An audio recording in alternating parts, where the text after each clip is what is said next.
몇 년 전에 우리 군목 전역 그 동기들 30주년 모임이 있었어요. 거기서 정말 거의 40년쯤 됐을까, 한 30여 년 만에 이제 친구 하나를 만났어요. 다 동기지만 그 중에 친구 하나. 신학교 동기이기도 하고 또 교단이 달라서 자기 교단으로 편입해 가서 군목 동기로 또 다시 만나고, 그리고 훈련 받을 때 만났다 헤어져 가지고 30년 만에 만난 친구. 그 친구는 기억이 생생해요. 목동 동산에 이제 입학 시험이 있고 그 입학생들 시험 치르는데 좀 섬기려고 우리가 차도 끓이고 막 이렇게. 근데 웬 낯선 청년이 제 손을 붙들고 막 떨리는 말로 간증을 합니다. 자기 팔을 걷고 배를 걷어 올리면서 내 몸을 보라고. 팔 온몸에 이렇게 마치 이렇게 도장 자국 같은 몸에 자기가 이 세상의 의술로 고칠 수 없는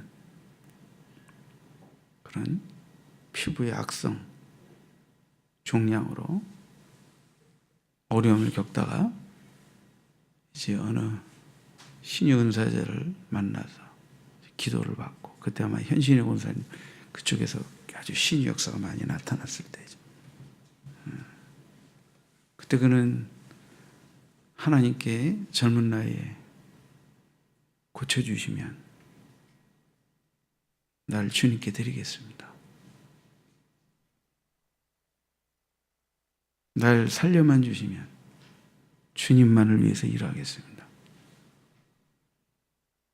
근데 그가 거기서 하나님의 특별하신 능력으로 그때 당시에 의술로 치료가 안 되는 정말 그 병을 고침을 받았습니다. 그리고 그는 그 하나님께 서원대로 신학교에 입학을 했고, 그 입학식 시험 치는 날도 나를 만나서 날 붙들고 막 간증하느라고. 그렇게 해서 같이 공부를 하게 됐는데, 몇 달이 지난 어느 날 기억이 나요. 그 친구가 또 내게 왔어요. 내 손을 보래요. 왜?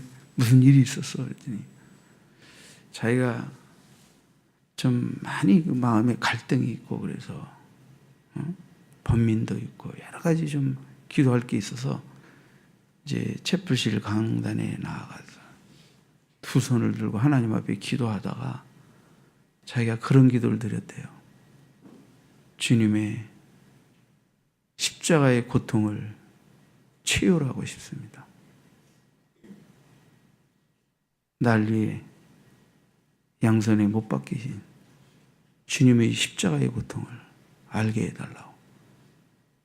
두 손을 들고 기도하는데 갑자기 뭐가 망치로 쇠목 같은 게 딱 양손이 치는, 거기서 그냥 기절해 버렸대. 깨보니까 양 손에 핀멍 자국이 들어있는데 그걸 두고 덜덜덜덜덜 떨면서 나한테 왔어요. 내 손을 보라.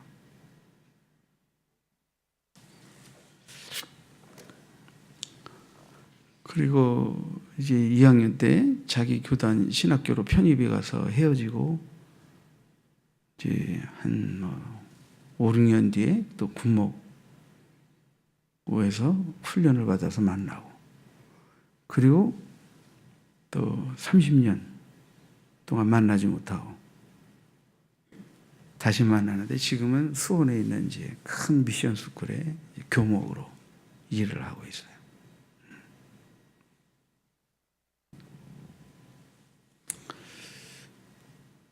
하나님은 다양한 방법으로 사람을 부르십니다. 흔히 우리가 이제 신학적으로 믿지 않는 자를 신자로 부르시는 부르심이 있고, 또 신자들 가운데서 각양의 은사와 직분으로 또 사명을 주셔서 부르시는 부르심이 있고, 특별히 신자들 가운데 또 교회와 양떼들을 섬기고 돌보도록 하기 위해서 또 목회자로 부르시는 부름이 있지요. 다양한 부르심이 있습니다.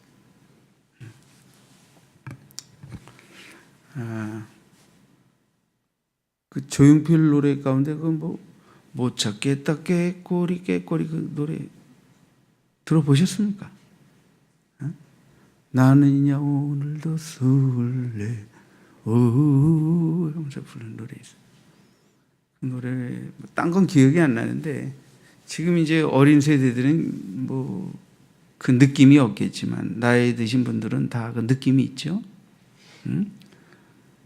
못 찾겠다 깨꼬리 해가면서 숨바꼭질하고 여러 가지 뭐 이제 땅바닥에다 뭐 네 땅 내 땅하고 놀기도 하고, 그러다가 해가 뉘엿뉘엿 지면 어떻게 해요? 엄마가 이제 부르죠. 예린아, 뭐 재환아, 뭐 호철아 부릅니다. 그건 뭐예요? 이제 코만 돌고 얼른 손 씻고 밥 먹자는 거죠. 집으로. 해가지고 땅거미가 질 때쯤 되면 다 이제 집으로 돌아가는. 저는 그 노래를 오래전에 이제 듣고, 사람은 하루도 바깥에 나가서 놀다가 때가 되면 해가 지면 아이들이 다 집으로 돌아가는. 집. 그래서 집이 좋은 거예요. 안식처고. 그렇게 60년, 70년, 80년 반복하다가 이번엔 하나님이 영원한 집으로 부르시면 이 땅을 떠나서 하나님이 우리를 위하여 예비하신 집으로 가야 돼요. 영원의 집으로. 얘들아, 엄마가 부르면 밖에서 놀던 아이들이 집으로 돌아옵니다. 주님이 부르시면 주님 없이 살던 삶의 자리에서 갑자기 주님을 향하여 우리의 시선이, 우리의 귀가 열리고 주님의 부름에 응답하게 나아가게 됩니다.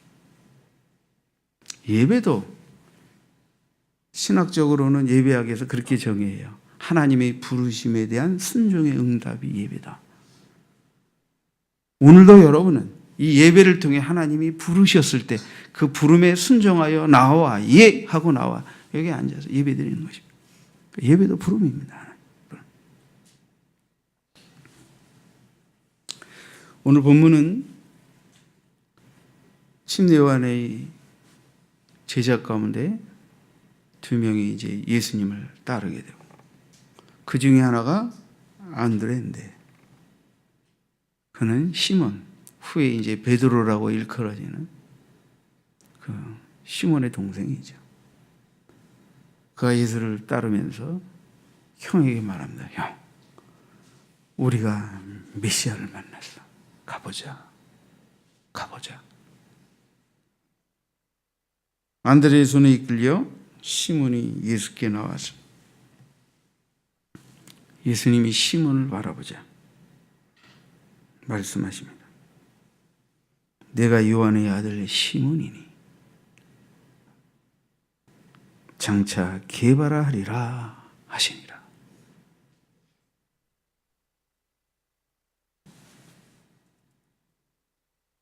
주님은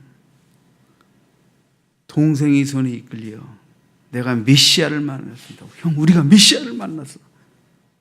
그래서 그래? 그 손에 이끌려 예수께 나왔어요. 그리고는 그 예수께로부터 이해할 수 없는 말을 듣게 됩니다. 내가 요한의 아들 시몬이니. 그것은 바로 베드로의 육신의 이름이죠. 부모님이 지어준 이름. 장차 게바가 되리라. 번역하면 베드로라. 신약의 언어로 페트로스라고 합니다. 베드로. 예수님은 요한의 아들 시몬에게 장차 게바가 될 것이라, 장차 베드로가 될 것이라 별명을 하나 지어주셨어요. 별명을 하나. 부모님이 지어주신 이름이 아니고 주님이 지어주신 이름 받았어요. 자, 오늘은 이 요한의 아들 시몬을 중심으로 해서 부름 그 이후라는 제목으로 시몬의 생애의 초기, 그리고 중기, 말기 세 시기의 어떤 주님과의 관계 속에서의 부름의 발전 상황들을 짚어보면서 좀 여러분들과 함께 부름에 대해서, 그리고 부름받은 이후의 주께서 원하시는 부름받은 자의 모습에 대해서 좀 생각해 보려고 합니다. 자, 첫 번째 우리가 부름에 대해서 좀 말씀드리겠습니다. 자, 이 부름이라는 것은 흔히 우리가 요즘 말로 하면 전도죠, 전도.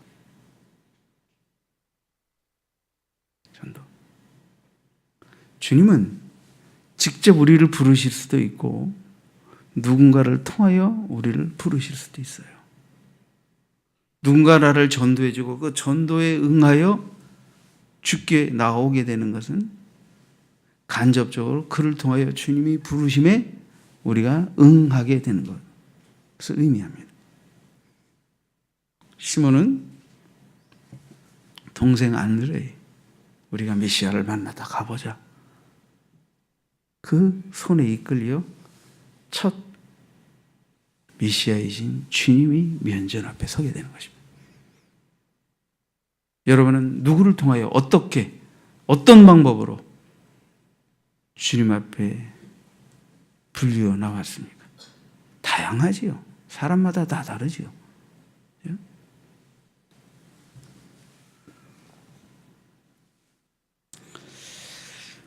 누가복음 5장에는 조금 이제 이렇게 조금 시간이 지나면서 이제 시몬이 동생의 손에 이끌려 주님께 나와 주님을 첫 대면하게 되고 장차가 게바가 되리라 하는 말을 들은 그 이후 주님은 바로 이 시몬과 야고보와 요한 이런 친구들이 함께 동업을 하며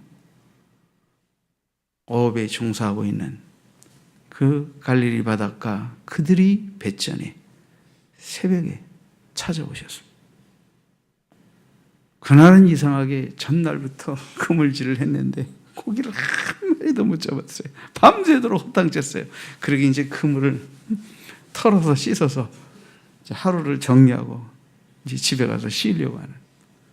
근데 주님이 그 뱃전에 다가오셔서 내가 배에 좀 올라도 되겠느냐, 물에서 좀 뛰라. 그물을 씻고 있는 그들에게 뭔가를 말씀하시더니 깊은 데로 가서 그물을 내리라. 밤새도록 그물 던져서 허당치고 동이 터고 집에 가서 쉬어야 되는데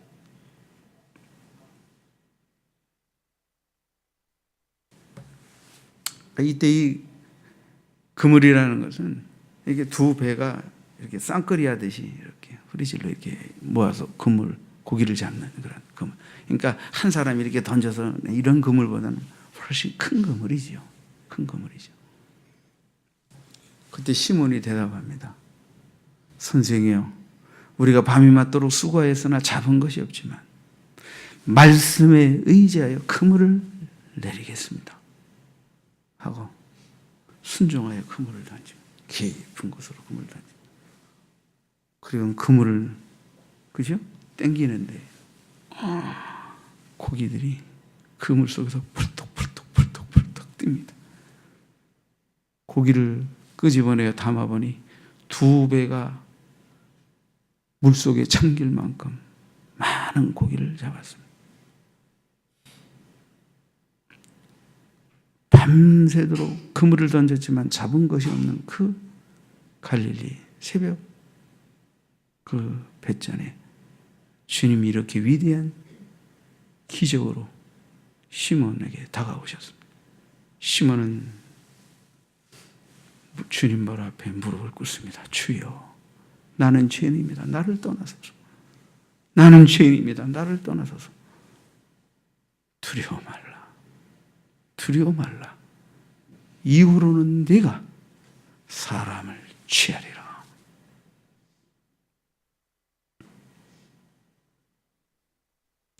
첫 번째 부름은 안드레를 통하여 시몬이 인도되어 예수께 나아간 거예요. 두 번째는 주님이 직접 찾아오셨어요. 그리고 밤이 늦도록 수고했으나 한 마리도 잡지 못한 그들에게 2배에 잠길 정도로 큰 물고기를 잡게 하셨어요. 그때 시몬은 정말 그분은 메시아가 맞다 라는 것을 알고 그 발 앞에 무릎을 꿇습니다. 주여, 나를 떠나소서. 두려워 말라. 네가 부르는 사람을 취하리라. 그때 베드로와 야고보와 요한, 이 형제들이 다 그물을 버려두고 예수를 쫓았다. 예수를 쫓았다.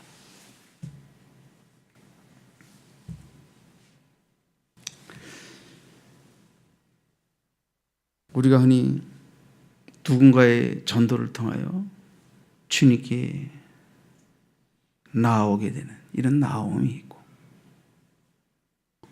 때로는 주님이 손수 다가오시는, 그리고 부르시는 장면도 있어요. 시몬은 이렇게 어떻게 보면 인도되어 주께 나아가고 주님이 다가오셔서 그를 이후로는 사람을 취하는 자가 될 거라는 독특한 부름을 받게 됩니다.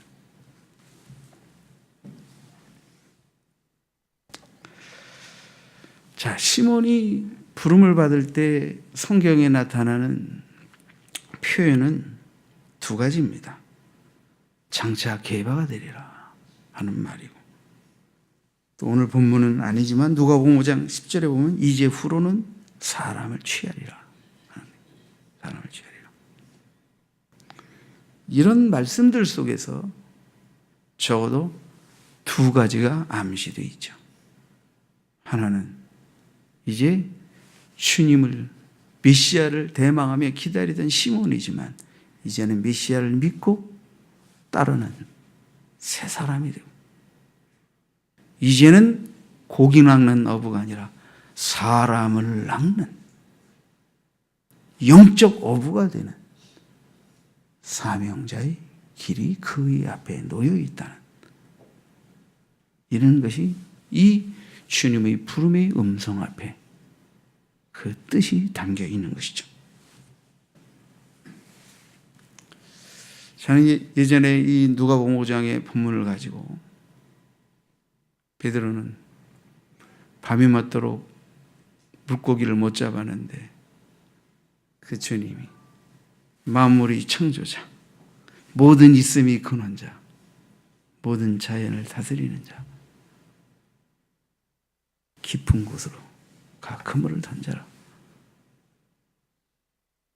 그때 2배에 잠기게 잡히게 되는, 거기서 베드로와 그 친구들은 주님이 메시아이고 하나님이 보내신 분이라는 것을 알게 되고 그 발 앞에 두렵고 떨림으로 무릎을 꿇게 되죠.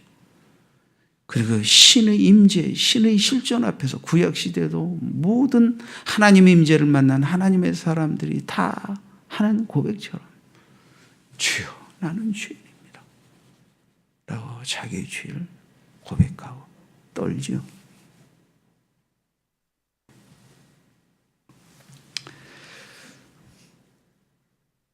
그 벳잔의 기적에서 주님은 베드로를 낚으셨습니다. 아세요? 베드로와 야고보와 요한은 물고기 낚는 어부였지만 잡을 수 없는 환경에서 기적적인 물고기를 크게 많이 잡는 이적을 통하여 그들은 메시아 하나님의 실존을 체험하게 되고, 그리고 주님은 그들을 부르시죠. 그러니까 사실은 그들이 모두 다 그물과 고기를 다 버려두고 그 이후로 예수를 쫓았다 그랬어요. 그러니까 그들이 밤이 맞도록 물고기 못 잡았다가 예수님 때문에 물고기 많이 잡았다, 이게 이 본문의 결론이 아니고, 그것 때문에 결국 그 기적을 체험한 이후에 그들은 물고기도 그물도 다 버려두고 예수를 쫓았다. 그러니까 좀 우리식으로 표현하면 그들이 예수님께 낚였다.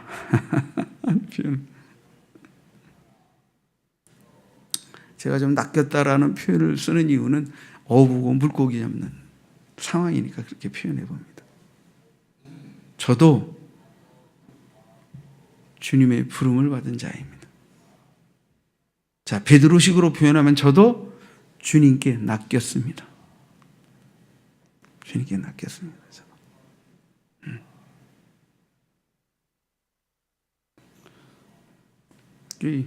이번에도 이제 게스트하우스 공사하면서 여러분들이 많이 애를 썼는데, 특히 이제 우리 2층의 방송실에서 수고하시는 우리 이창호 집사님이 참 많이 애를 쓰셨어요. 여러 가지로 직장 생활하면서 많은 시간과 기술적으로 어제까지도 일을 했으니까.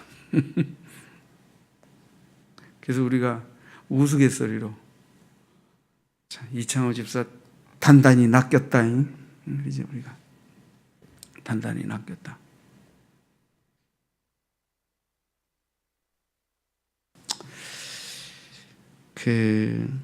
여러분, 저도 고등학교 때 1년 선배가 저를 기도하면서 1년 동안 전도했어요. 그리고 그 선배의 전도로 교회에 첫 발을 내딛었는데, 그때는 교회에 나가고 예수 믿으려고 한 게 아니라 하도 1년 동안 성가시게 전도하니까 딱 한 번만 가지고 더 이상 믿으라 마라, 교회 나오라 말하지 않기, 그렇게 약속하고 한 번만 나가자. 예의상. 그래서 나간 거예요. 근데 제가 1975년 6월 25일 날 잊어버리지도 않아요. 토요일 날 처음 교회 나갔는데, 내가 교회 처음 나간 날 저에게 왜 우리가 거듭나야 하는지, 왜 예수를 믿어야 하는지, 왜 교회에 다녀야 하는지 복음을 전해주는 교사가 계셨어요. 저는 첫날 복음을 듣고 예수님을 나의 주 나의 하나님으로 영접했습니다. 저는 처음에 예의상 한 번만 나가지고 이제 끝내려고 그랬어요. 선배가 하도 1년 동안 자꾸 교회 좀 나가보라고 그래서 미안해가지고. 근데 예배당 문을 열고 딱 들어가는데 내 마음이 바뀌었어요. 나도 좀 믿어볼까? 원래는 딱 한 번만 나가고 안 나가려고 그랬어요. 하도 귀찮게 그러니까. 또 너무 그러니까 미안하기도 하고, 선배가. 그러니까 이해해서 한 번만 딱 나가고 다시는 이제 교회 나오란 말 소리 안 하기로. 그래서 그런데 선배가 딱 한 번만 나오지. 근데 예배당 문을 열고 딱 들어가는데 복음을 듣기도 전에, 아직 내가 예수님을 믿겠다는 마음도 품기도 전에 내 마음이 바뀌었어요. 믿어볼까? 나도 한번 믿어볼까? 나도 한번 교회 다녀볼까?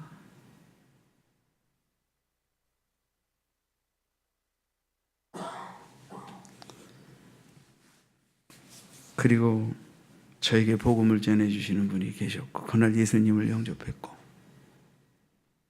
그날 이후로 지금까지 예수 믿는 자로 살게 됐어요.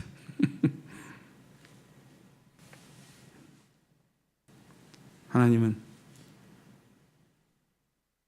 선배를 통해 저를 낚으시기 위해 1년 동안 기도하며 전도케 하시고 권면케 하셨어요.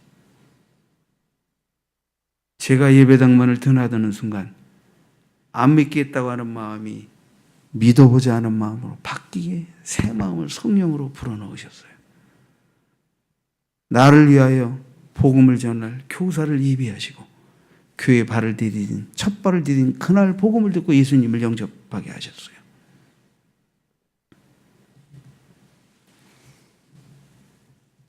그 이후로 지금까지 저는 단 한 번도 주일날 교회를 떠나서 딴 곳에 간 적이 없습니다. 물론 여행 때문에 본교에서 예배드리지 못하고 여행지에서 예배드리고 그런 적은 있지만 주일날 예배를 떠나서 하나님을 떠나서 하나님 없는 세계에서 논 적은 단 한 번도 없습니다. 다시 한번 말씀드릴게요. 저는 예수님께 부름받아 첫 교회에 발을 디디는 그날 이후로 지금까지 주일날 하나님이 없는 일과 사람들과 어울림을 위해서 교회를 떠나서 생활해 본 적이 단 한 번도 없습니다. 내가 열심히 잘 교회를 다니고 예수를 믿었다라는 그걸 말씀드리려고 하는 게 아니라 하나님의 부름이 보통 부름이 아니다라는 것을 말씀드리려고 하는 것입니다.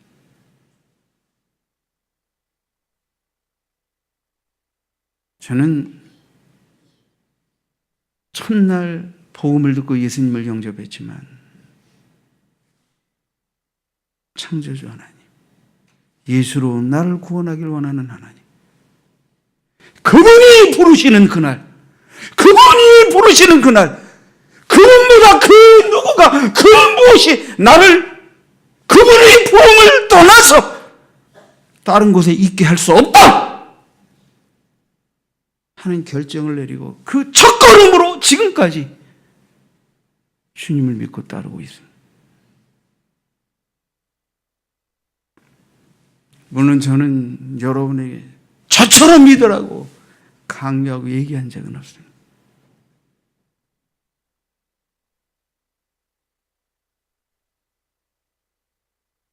제가 목사이기 때문에 아니에요. 목사이기 이전에 저도 학생회원이었고 청년회원이었어요. 저도 주일날 바쁜 일 많았어요. 이곳저곳 갈 일도 많았고 교회 나오기 어려운 수많은 상황들도 있었어요. 그런데 하나님 앞에 예배드려야 한다는 것 때문에 그것을 거절하기도 하고 거역하기도 하고 포기하기도 하게 될 때 많은 핍박과 고통과 손가락질과 조롱과 환난도 겪어야 했던 것입니다. 사랑하는 성도 여러분, 그냥 예수 잘 믿을 수 없는 것입니다. 내가 세상에서 할 거 다 해가면서 예수 제대로 믿을 수 없는 것입니다. 나를 부르시니까 누구인 줄 안다면 그분의 부름의 무게와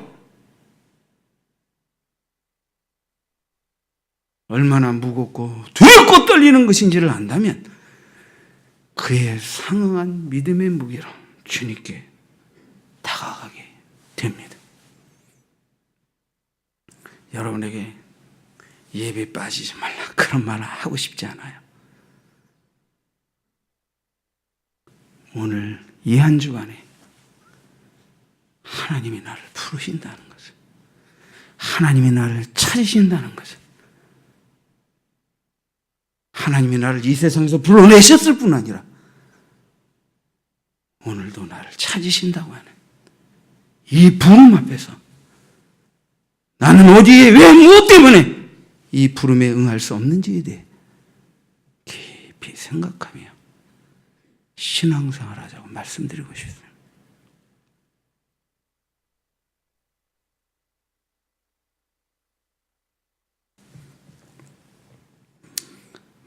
두 번째 부름, 그 이유에 대해 말씀드리겠습니다. 베드로는 주를 따르는 주의 제자가 되고 얼마의 시간이 흘러 오병이어의 기적이 일어나고 그 이튿날은 기적을 행하지 않으니까 수많은 사람들이 나왔다 떠나갑니다. 예수님은 기적은 행하지 않고 오히려 하늘에서 내려온 만나를 먹어도 너희 조상이 광야에서 죽었지만 내가 주는 떡을 먹는 자는 영원히 죽지 않는다고. 내가 너희에게 주는 말씀, 바로 내가 말씀이고 내가 너희 영혼을 위한 산떡이고 그래서 나를 먹으라, 내 말을 믿으라, 내 말을 들으라 말씀하시며 영생의 말씀을 전하셨어요. 많은 무리들이 떡 때문에, 기적 때문에 예수께 나왔다 기적이 없으니까 다 떠나갑니다. 일부 주님을 늘 따랐던 무리들도 다 떠나갑니다.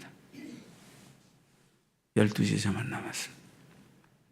주님이 제자들에게 묻습니다. 너희도 가려느냐? 그때 시몬이 대답합니다. 주께로 영생의 말씀이 계시오매 우리가 뒤께로 가오리까?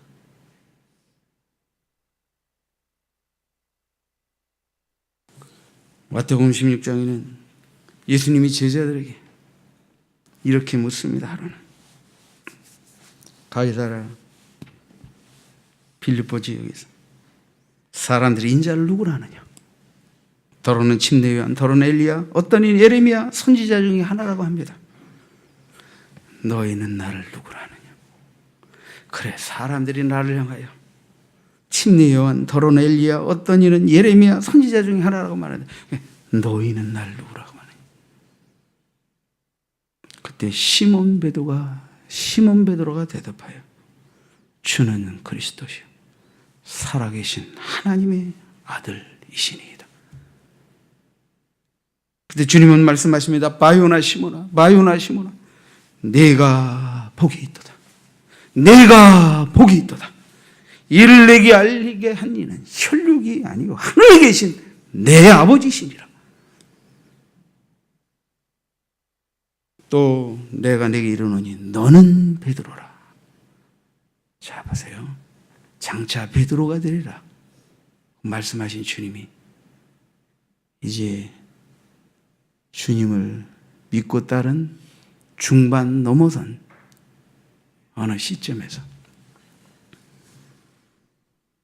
너는 베드로라고 말씀하십니다.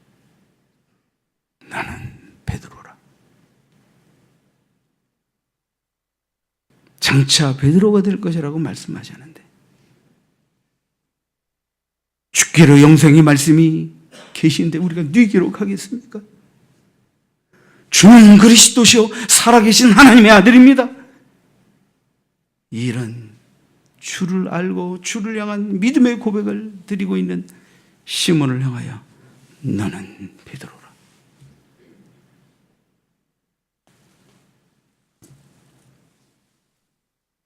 또 세월이 흘러갑니다.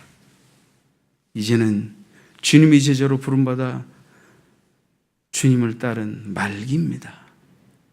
주님이 이제 곧 고난당하시고 그들 제자 곁을 떠나가게 되는데 예수님은 제자들에게 말씀하십니다. 오늘 밤 닭이 울기 전에 시몬에게 말씀하셔 3번 나를 부인하리라. 주님은 시몬에게, 베드로에게 내가 3번 나를 부인한다. 그것도 새벽에 닭이 2번 울기 전에. 마가복음 14장 72절에 보니까 다 달기 곧 두 번째 울더라. 이에 베드로가 예수께서 자기에게 하신 말씀 곧 달기 두 번 울기 전에 네가 세 번 나를 부인하리라 하심이 기억되어 그 일을 생각하고 울었더라. 주님이 잡히고 생명의 위협이 두려움 속에서 너도 저 사람과 함께 다니던 그 제자가 아니냐고 말할 때 아니라고, 오히려 욕하고 저주하며 아니라고, 이렇게 어린 계집종 앞에서 세 번이나 주를 부인하게 됩니다. 그때 꼭 하면서 닭이 우는데 새벽닭이 두 번 울기 전에 네가 나를 세 번 부인하리라는 주님의 말씀이 생각이 나서 베드로가 밖으로 나가 통곡을 하게 됩니다. 통곡을 하게 됩니다. 통곡을 하게 됩니다.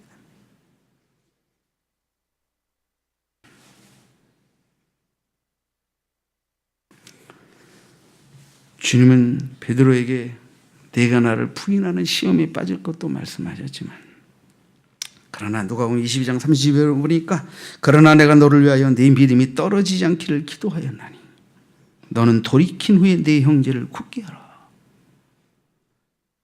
돌이킨 후에는 네 형제를 굳게 하라. 내가 지금은 시험에 들려 잠시 넘어지지만 돌이킨 후에는 네 형제들을 굳게 하라. 너는 베드로라. 넌 베드로가 아니야. 베드로답게 형제들을 굳게 하라 당부하십니다. 그러면서 주님은 내 믿음이 아주 떨어지지 않기를 위하여 내가 기도하였느니라.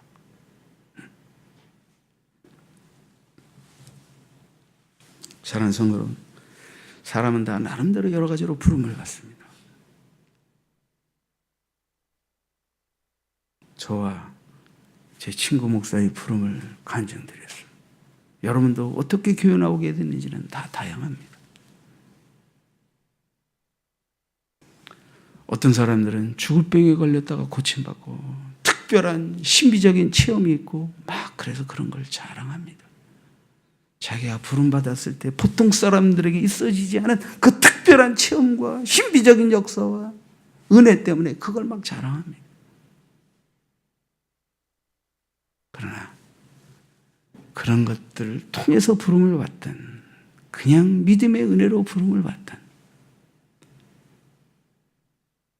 어떻게 부름받았냐는 그렇게 중요하지 않고 그 부름에 응한 것이 중요한 것입니다. 그리고 부름에 응했다면 정말 더 중요한 것은 어떻게 부름받았냐보다 부름받은 이후에 나는 어떻게 주를 따르고 있는 자인가라는 현재의 내 믿음의 현주소가 더 중요한 것입니다. 신앙은 과거에 내가 어떻게 부름받았고 과거에 어떻게 하나님을 체험했고 어떻게 어떻게 그게 중요한 게 아니고 그것 때문에 오늘 지금 너는 어떻게 주님을 믿고 따르고 있느냐, 그게 중요한 것입니다.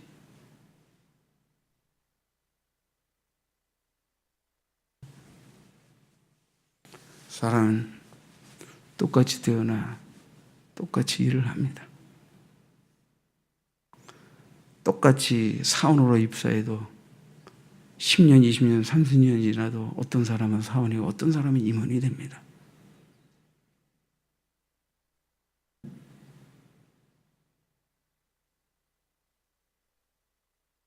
어떤 사람은 죽을 때까지 일용직이라고, 어떤 사람은 발전해서 주임도 되고 팀장도 됩니다.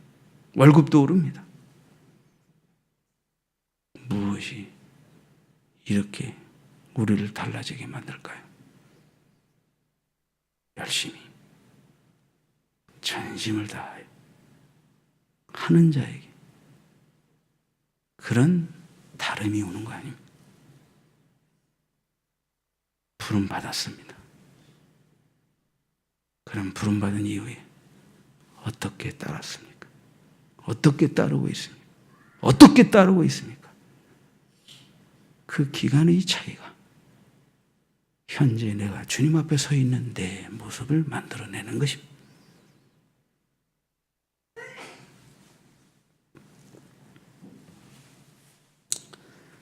사랑하는 성도 여러분, 뜻없는 부름은 없습니다. 뜻없는 부름은 없습니다. 우리도 자녀들, 손주들의 이름을 부릅니다. 뭐를 시키기 위해서도 부릅니다. 그러나 내가 네 아버지야, 내가 네 할아버지야, 사랑하는 나의 아들, 나의 손주, 손녀, 아무개야, 아무개야. 제가 다야를 부르는데 다야한테 물도라고 부릅니까 지금? 다야? 다야? 다른 거 없지요. 넌 나의 손주고 난 네 할애비다. 다야. 그렇죠. 내가 네 곁에 있다. 두려워 말라, 걱정 말아라. 다야.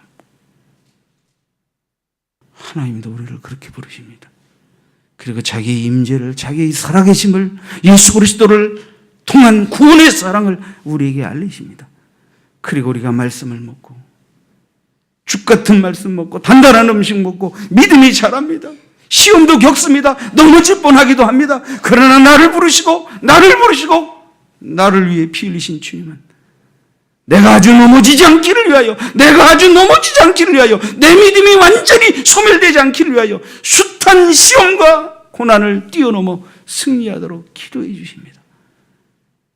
그리고 우리는 훈련을 받고 연단을 받고 베드로 같은 단단한 믿음, 견고한 믿음을 갖게 됩니다. 그리고는 이젠 주님이 언제 어느 때 부르시든 무슨 일을 맡기시든 토달지 않고 변명하지 않고 책임 있게 그 사명을 수행해내는 자가 됩니다. 이게 부름 이후인 것입니다.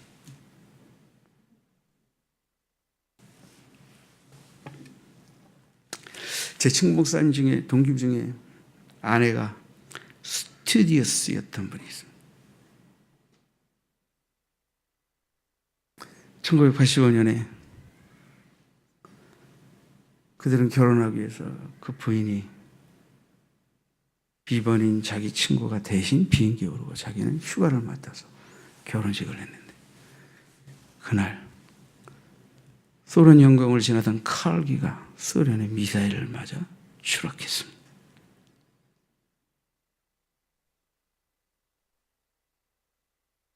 우리 친구 부인은 자기가 그 비행기를 타고 미사일을 맞아 죽었어야 되는데, 자기는 결혼 때문에 그 비행기를 안 탔는데 대신 타준 친구가 죽었습니다.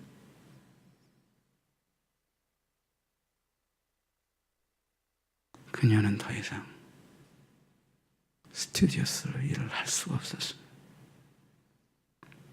내가 죽었어야 했는데, 내가 죽었어야 했는데 내 친구가 죽다니.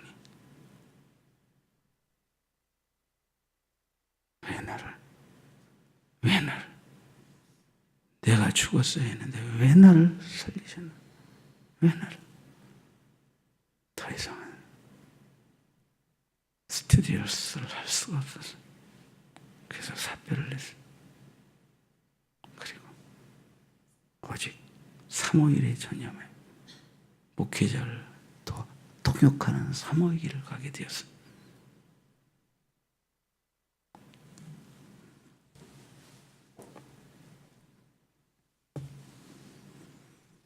누가 우리를 부르시고 누가 우리의 미래를 계획하십니까?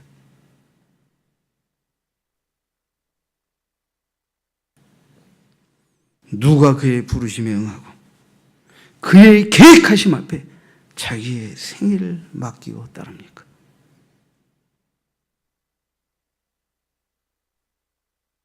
여러분의 자녀를 향하여 어떤 뜻과 계획을 갖고 계십니까? 부모로서, 하나님의 청지기로서 나름의 뜻과 계획을 가지고 양육하는 것은 좋지만 잊지 마십시오. 여러분들이 하나님의 부름을 아는 자라면 그분이 우리 아이를 어떻게 불러 쓰시는 자가 되실 것인가를 묻고 그분의 뜻을 따라 길리어내는 부모가 되셔야 합니다. 여러분, 주님은 그냥 믿고 천국 가는 구세주만이 아닙니다. 그 주님은 하나님이십니다. 그 주님은 만왕의 왕이십니다. 그 주님은 영원부터 영원까지 다스리시는 분입니다. 그 주님은 자신의 전부를 나를 위해 바치신 분입니다. 그 주님은 능력 있게 내 삶을, 내 가정을, 우리의 자녀를, 우리의 미래를 인도하실 수 있는 주님이십니다.